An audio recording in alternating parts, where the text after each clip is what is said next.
માનો કે તમને ગણિત નથી આવડતું તો તમે મને 20-25 દિવસનો સમય આપો, હું એમાં કંઈ ફેરફાર કરી શકું કે નહીં?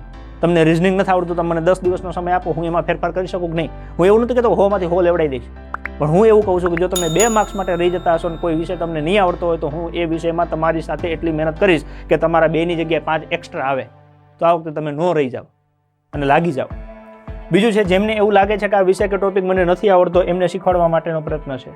મને જીવનમાં એક કામ ચેલેન્જ જેવું લેવાનું બહુ ઈચ્છા થાય. કોઈ એવું કહે કે મને આ નહીં થાય, કે આ કામ ના કરી શકાય, ના કેમ થાય, કરવું જ છે. ધારો કે ગુજરાતના લાખો વિદ્યાર્થી એવું કહે છે કે મને ગણિત નથી આવડતું, ઇંગ્લિશ નથી આવડતું. આપણે 15 અને 17 કલાકના 2 વિડીયો મૂક્યા, લગભગ 40 લાખથી વધારે લોકોએ વિડીયો જોયો છે, અને જેટલા વિડીયો જોયો છે એમને કમેન્ટ કરી છે કે ના સાહેબ અમારી ભૂલ હતી કે ગણિત ન આવડે.